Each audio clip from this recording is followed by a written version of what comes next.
फैक्ट्रियों में कहीं कहीं पर चुनाव हो गए हैं और ज्यादातर जगह पर 27 तारीख को चुनाव होगा। मतों की गणना ऑर्डिनेंस फैक्ट्री में 27 तारीख को होगी। लेकिन जहां जहां अभी तक मेंबरशिप वेरिफिकेशन के चुनाव हुए हैं, दो एक जगह को छोड़कर, कुछ एक जगहों पर छोड़कर, all India defence employees federation का जो विजय रथ है वो निरंतर आगे बढ़ रहा है। 2010 में अभी महेंद्र प्रताप जी बोल रहे थे, 2010 में ऑल इंडिया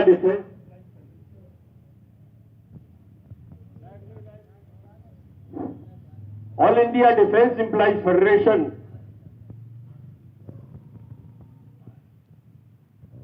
.95% सदस्यता लेकर के एक नंबर पर था।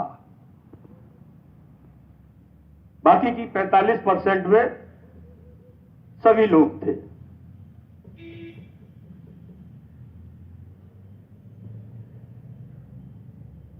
दो 2024 का ये जो सदस्यता का सत्यापन है, अभी तक जहां पर भी चुनाव हुए हैं उनके जो आंकड़े सामने आए हैं, उन आंकड़ों में all India defence employees federation 60% से भी ऊपर चल रहा है। 60%। यह साबित करता है,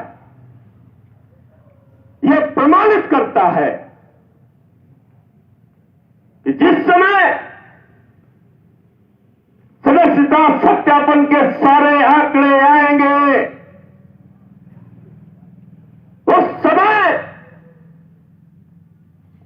सभी को पता लगेगा और सरकार को भी पता लगेगा कि रक्षा संस्थानों का जो सबसे बड़ा, सबसे मजबूत, सबसे शक्तिशाली अगर संगठन है तो वो एआईडीएफ है। और ये ऐसे ही नहीं, ये भरोसा और ये विश्वास all India defence employees federation के ऊपर अगर देश का रक्षा सैनिक कर्मचारी व्यक्त कर रहा है तो उसके कामों की वजह से, उसके समर्पण की वजह से, उसके जुझारूपन के कारण से व्यक्त कर रहा है, कोई फ्री में नहीं दे रहा।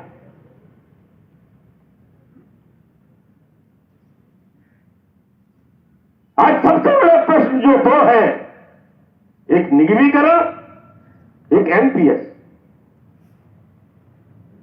एनपीएस के बारे में तमाम बातें कही जाती है। अभी साथी महेंद्र बोल रहे थे कि जब देश में सरकार थी तो उमराव मल पुरोहित जी, एनडीए की सरकार थी, उमराव मल पुरोहित जी उसके ट्रस्टी थे। हाँ थे। क्यों थे? ये कोई कारण नहीं बताता। ये कारण है कि 2003 दिसंबर में स्वर्गीय अटल बिहारी वाजपेयी जी की सरकार जो अपने अंतिम समय तक सरकारी पेंशन का उपभोग कर रहे थे, जो अपने अंतिम समय तक सरकार की चिकित्सा सुविधाओं का लाभ ले रहे थे, उन्होंने दिसंबर 2003 में यह नोटिफिकेशन जारी किया, यह अधिसूचना जारी की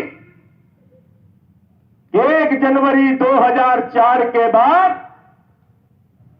जो भी सरकारी सेवा में वो अब सीसीएस पेंशन रूल 2003 के अंतर्गत पेंशन नहीं मिल प्राप्त करेगा। वो नई अंशदायी पेंशन योजना, जिसको राष्ट्रीय पेंशन प्रणाली का भी नाम दिया गया, जिसको आप और हम एनपीएस के नाम से जानते हैं, उसका गजट नोटिफिकेशन किया। उस गजट नोटिफिकेशन में यह भी प्रावधान किया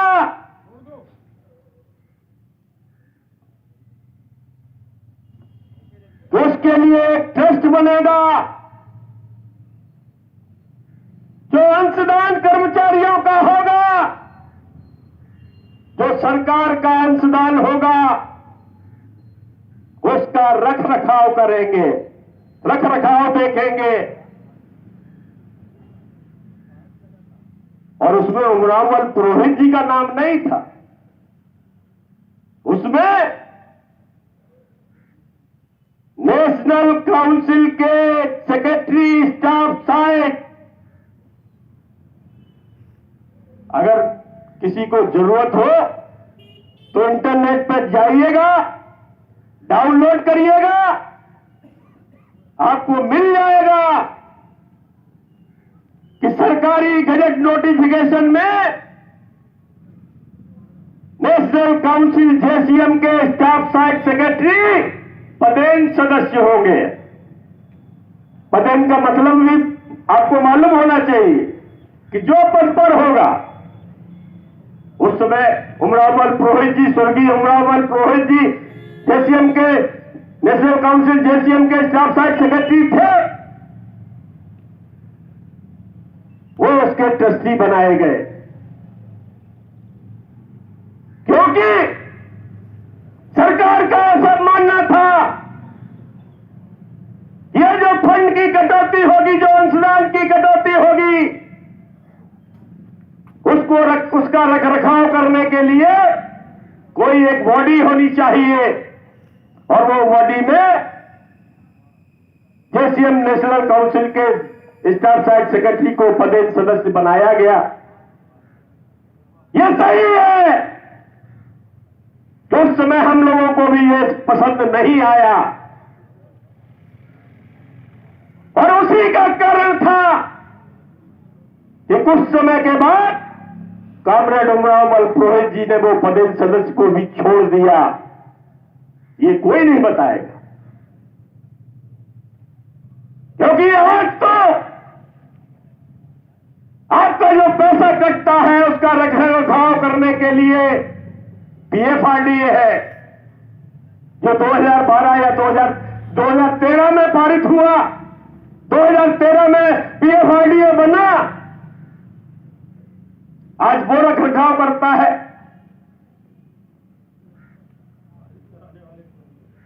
पारित कराने वाले तो निश्चित तौर पर यूपीए की सरकार थी, और यूपीए की सरकार के साथ उसको समर्थन देने वाला कौन था? भारतीय जनता पार्टी के लोग। हम कहना चाहते हैं कि जिस समय लोकसभा के अंदर पीएफआरडीए बिल पर बहस हो रही थी, वोटिंग होना था, वामपंथी के लोग, जो कुछ लोग संसद में थे गिने चुने, वो लोग गए लोकसभा की नेता स्वर्गीय सुषमा स्वराज जी के पास और उनसे आग्रह किया, निवेदन किया कि आप इसका समर्थन मत करिए। लेकिन नहीं, हमारे बड़े भैया बोलते हैं एक सांपनाथ एक नागनाथ, तो दोनों सांपनाथ और नागनाथ ने मिलकर के पीएफआरडीए बिल को पारित कर दिया। लोग कहते हैं कि 4.5 साल वामपंथियों ने 2004 में जो सरकार यूपीए की बनी थी, उसमें बहुत मलाई खाई। कहते हैं एनपीएस क्यों नहीं समाप्त कराया? भैया 10 साल से अब मलाई कौन खा रहा है? 10 साल से 2/3 बहुमत से अब कौन मलाई खा रहा है? उस सरकार को लाने के लिए कौन पोलिंग एजेंट बन के बैठा था? किसका बैठा था? यह भी तो बताओ कर कर्मचारियों को। अगर वामपंथी पार्टियों के लिए हमने मलाई खाई तो भारतीय जनता पार्टी की सरकार के लिए 10 साल से आपने मलाई खाई है।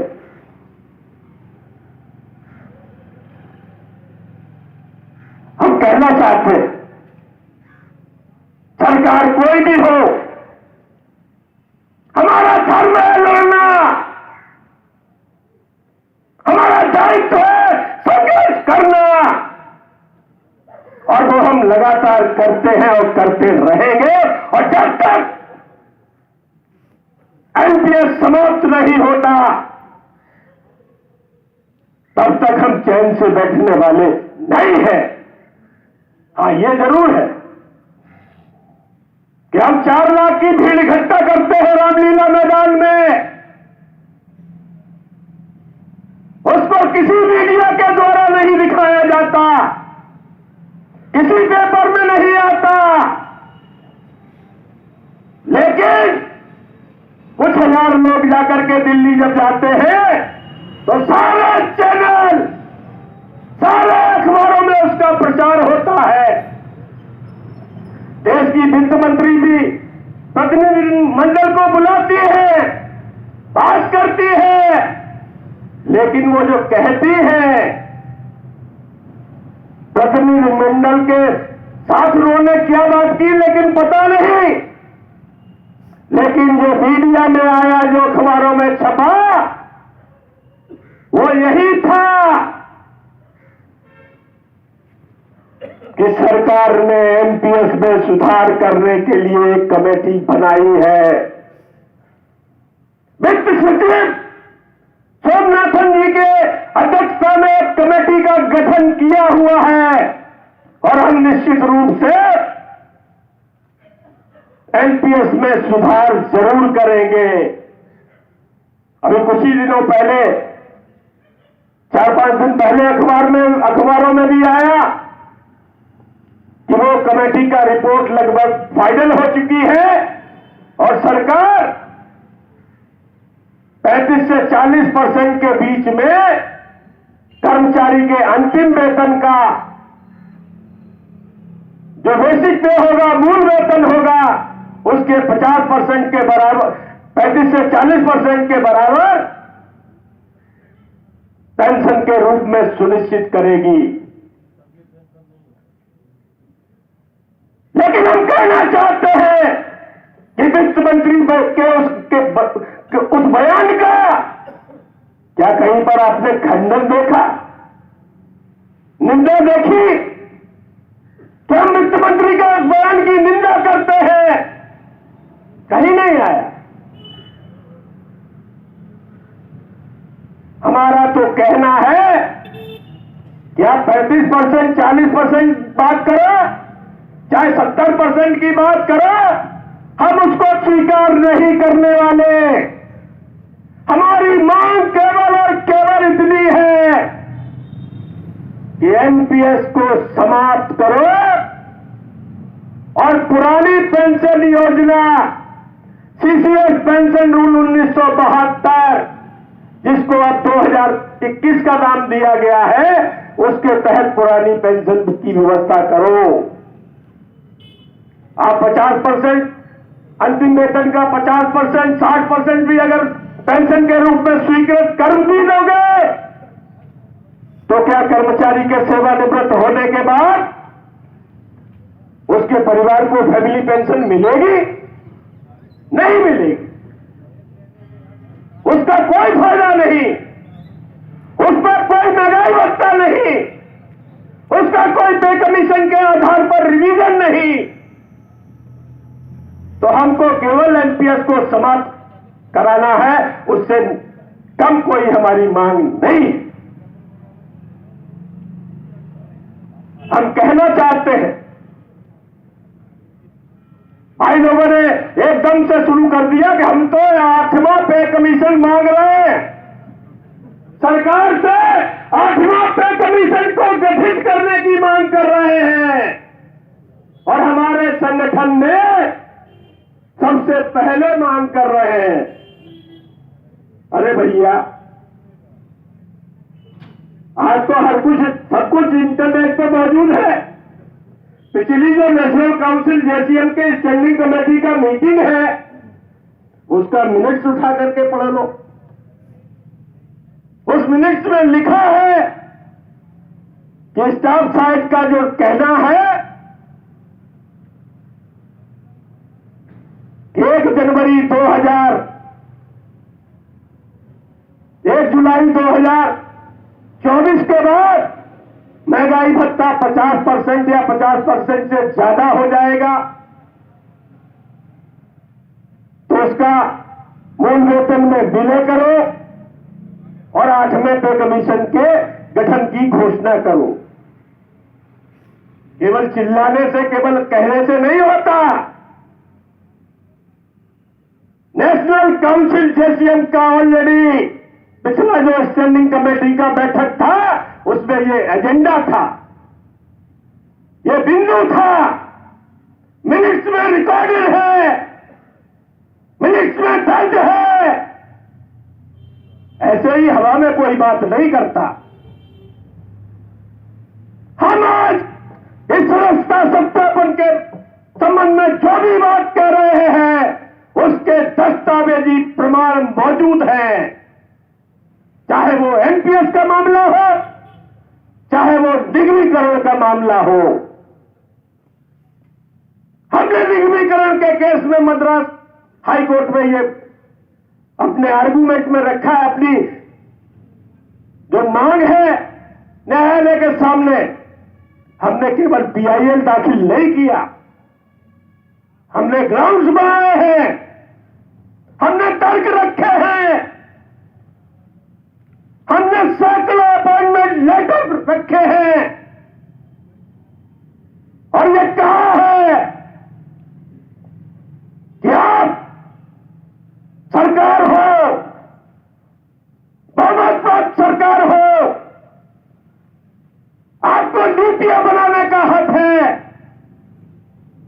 आपको कोई नई पॉलिसी बनाने का हक है। लेकिन जो भारत के राष्ट्रपति की तरफ से हमको जो अपॉइंटमेंट लेटर मिला है उसकी जो शर्तें है उसका उल्लंघन आप नहीं कर सकते। और यही कारण है कि सरकार को अपना लिखित एफिडेविट देना पड़ा कि हम जब तक कर्मचारी स्वेच्छा से नहीं चाहेगा, जब तक कर्मचारी अपनी लिखित सहमति नहीं देगा, हम किसी को कॉर्पोरेशन का कर्मचारी नहीं बना सकते, नहीं बनाएंगे। और उसका सबसे बड़ा प्रमाण भी आपके सामने मौजूद है कि जिस समय टीसीएल और बीआईएल ने आपके पौने 45 घंटे की ड्यूटी को बढ़ा करके 48 घंटे ड्यूटी कंपलसरी करने का आदेश जारी किया तो वही एआईडीसी था अकेला जिसने उस मद्रास हाईकोर्ट में एक और कोर्ट केस किया और ये कहा कुछ कोर्ट केस में कि सरकार के द्वारा फला डेट को जो एफिडेविट फाइल किया गया है उसमें स्पष्ट रूप से लिखा है कि कर्मचारियों की सेवा शर्तों के साथ कोई छेड़छाड़ नहीं की जाएगी, उनमें कोई परिवर्तन नहीं किया जाएगा। तो जो ये हफ्ते में ड्यूटी करने का जो लिमिट है, जो सीमा है, जो हमको एक समझौते से मिली है, उसका लिखित समझौता जो जेसीएम ग्रोसरी का स्टाफ साइड है और ऑर्डिनेंस फैक्ट्री बोर्ड है, उसके साथ लिखित समझौता है। उसके बाद हमको 45 घंटे करने का अधिकार मिला था। वो भी हमारी सेवा शर्त है, वो भी हमारी सेवा शर्तों में से एक शर्त है। उससे आप छेड़छाड़ नहीं कर सकते, उसमें आप कोई परिवर्तन नहीं कर सकते। और ये अगर आप करते हैं तो ये न्यायालय की अवमानना होगी। वहां पर एडिशनल सॉलिसिटर जनरल को पेश होकर के ये कहना पड़ा कि सरकार ने जो लिखित एफिडेविट दिया है हम उससे डेविएट नहीं करेंगे, उससे डेविएट करने का हमारा कोई हक नहीं है, मंशा नहीं है। और आप जो टीसीएल और BIL ने ये ऑर्डर किया है हम उसको वापस लेते हैं, और वो वापस हुआ। ये इससे बड़ा कोई प्रमाण हो सकता है कि सेवा शर्त में उन्होंने बदल करने का कोशिश किया, उस सेवा शर्त को भी AIDF ने कोर्ट के द्वारा रेस्टोर कराने का काम किया। उसी के भरोसे, उसी के विश्वास से हम ये सीना ठोक करके दावा करते हैं कि आप भर्ती हुए थे सरकारी कर्मचारी, आप सेवानिवृत्त भी कर्मचारी से सरकारी कर्मचारी के रूप में होंगे। चाहे कोई भी सरकार आ जाए, चाहे कितने भी बड़े बहुमत से आ जाए, चाहे सारी लोकसभा की सीटें उनके पास हो, लेकिन आपके मुस्तकबिल को वो बदल नहीं कर सकते। निर्वाणी का स्वरूप बदल सकते हैं, आपके संगठन का स्वरूप बदल सकते हैं।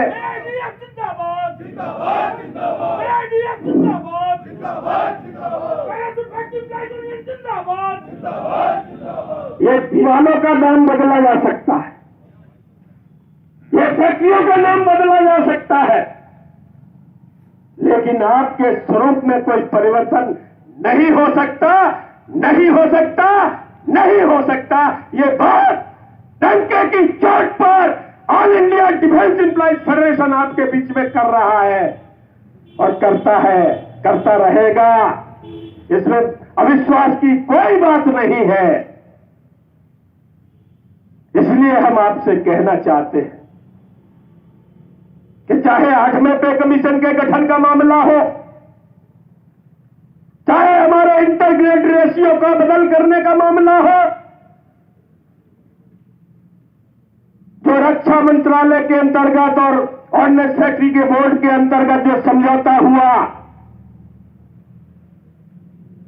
कि MCM 20%, HS1 25%,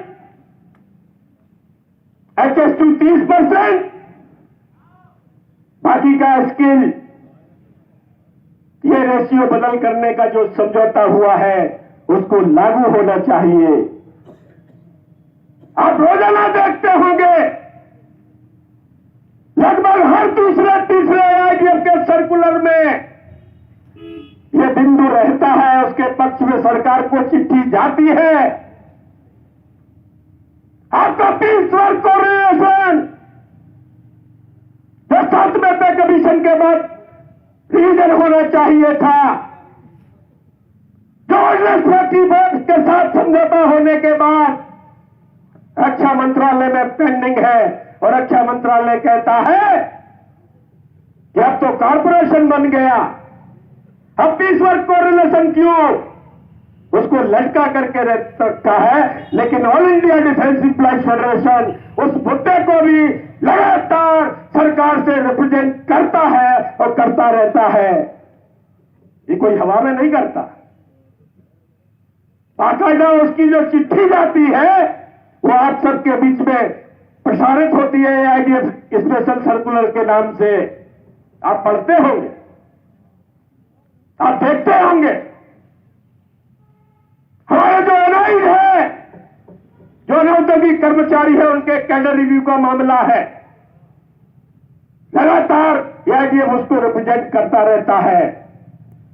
कहने का मतलब है कि हम किसी भी मुद्दे को छोड़ते नहीं हैं, न छोड़ेंगे।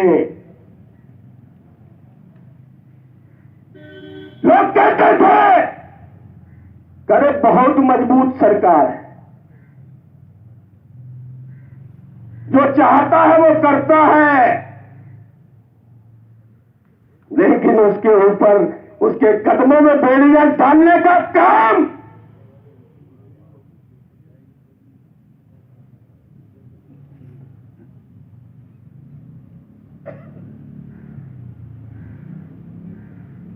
बहुत सारी बातें होती है।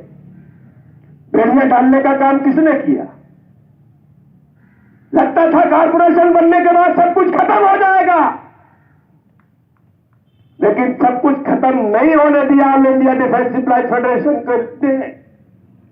आपके पास ये तो अधिकार है कि आप नाम बदल सकते हो, इन दीवालों का स्वरूप बदल सकते हो, गेट का मुंह इधर है तो उधर कर सकते हो, एंट्री का गेट ये नहीं होगा वो दूसरा होगा, वो कर सकते हो, लेकिन कर्मचारी के स्वरूप में कोई परिवर्तन नहीं कर सकते, चाहे जो भी हो। आज इंसेंटिव स्कीम की बड़ी बड़ी बातें हो रही हैं। हर कॉर्पोरेशन अपने हिसाब से इंसेंटिव स्कीम की बात करता है, लेकिन हमारी जो पुरानी मांग है कि एग्जामिनर साहब जो एनआईएस कैडर है, जो एनजीओ का कैडर है सुपरवाइजरी लेवल तक, उनको इंसेंटिव मिलना चाहिए, वो भी हमने छोड़ी नहीं। और उसके लिए भाई लोगों ने क्या किया? हमारे एग्जामिनर भाइयों को बरगलाकर एक इलाहाबाद कैट में कोर्ट केस किया कि हम एग्जामिनर को इंसेंटिव दिलाएंगे, और वो जो कोर्ट केस किया गया उसका जो आदेश आया उसमें लिखा है कि इनका जो फला दिन का रिप्रेजेंटेशन था, जो एप्लीकेशन था, उसका पहले आप निस्तारण करिए। ये कहते हुए, ये डायरेक्शन देते हुए कोर्ट ने वो केस को बंद कर दिया, फाइनल कर दिया।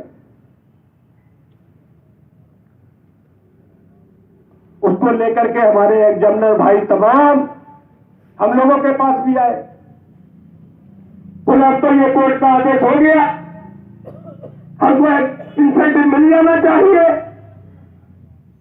हमने उनको समझाने का काम किया, प्रयास किया कि भैया इस कोर्ट के आदेश के हिसाब से आपको एक नया रिप्रेजेंटेशन देना है और उसको मैनेजमेंट को डिसाइड करना है। भाई लोग उसको सीधे लेकर के एलवी में पहुंच गए। एलवी ने कहा कि इसको प्रॉपर तरीके से विजिलेंस में रिसीव कराइए, वो हमारे पास आएगा, हम कोर्ट के डायरेक्शन के हिसाब से उस पर कार्रवाई करेंगे। भाई लोग प्रचार करने लगे, अरे वो तो लाल झंडे वाले उसको जो है लागू नहीं होने दे रहे। अरे अगर एग्जामिनर को इंसेंटिव मिलेगा तो हमारे पेट में दर्द क्यों होगा? हमके हमारी जेब से क्या जाएगा भाई? लेकिन कोर्ट का जो ऑर्डर है, मैनेजमेंट तो उतना ही काम करेगा, उसके लिए आपको एक अलग नई एप्लीकेशन देनी है। उसको लेने से मैनेजमेंट को लाल झंडा कैसे रोक लेगा? क्यों रोकेगा? लेकिन नहीं, प्रचार करना है, लाल झंडा होने नहीं दे रहा, एम्प्लॉय यूनियन होने नहीं दे रहा।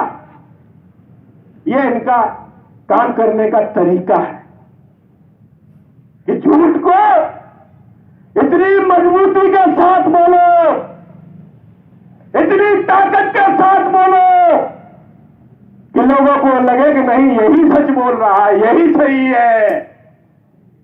All India defence employees federation कभी इस तरह का झूठ नहीं बोलता,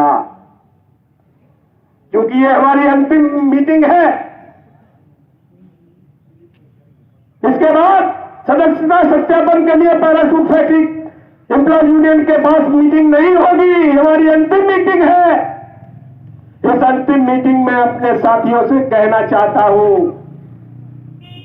कि बहुत दुष्प्रचार हो रहे हैं और दुष्प्रचार और तेजी से भी होंगे, लेकिन दुष्प्रचार करने वालों से सावधान रहिएगा। उनसे इतना जरूर पूछिएगा कि एजीएफ के पास जो दस्तावेजी प्रमाण है,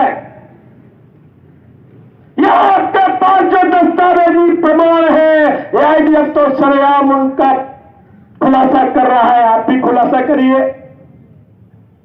अगर आपके कोर्ट केस में कहीं पर यह लिखा है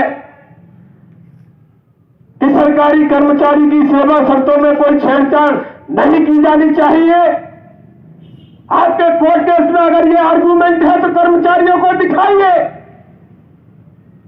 आपके कोर्ट केस में जो सरकार के द्वारा एफिडेविट फाइल किया गया है, उसमें अगर ये कमिटमेंट है, ये आश्वासन है लिखित, तो दिखाइए। दिल्ली हाई कोर्ट का जो ऑर्डर हुआ, आपका फाइनल ऑर्डर हुआ उस कोर्ट केस में, उसकी कॉपी लोगों को दिखाइए। उसमें कहीं लिखा है कि कर्मचारियों की सेवा शर्तों में कोई रद्दोबदल नहीं हो सकता। तो इन सब चीजों से सावधान रहने की जरूरत है। और आने वाली 27 तारीख को सदस्यता सत्यापन के चुनाव में जो all India defence employees federation का जो विजय रथ निकल चुका है, आगे बढ़ रहा है, उसको और धक्का देने का काम करिएगा। और पैराशूट सेफ्टी एम्प्लॉय यूनियन के चुनाव निशान साइकिल पर मोहर लगा करके अपना भरोसा, अपना एकजुटता व्यक्त कीजिएगा और साइकिल चुनाव निशान पर अपनी मोहर लगाइएगा। इतना निवेदन करते हुए आप सभी को धन्यवाद देते हुए आज का ये द्वार सभा यहीं पर समाप्त करता हूं। मजदूर एकता,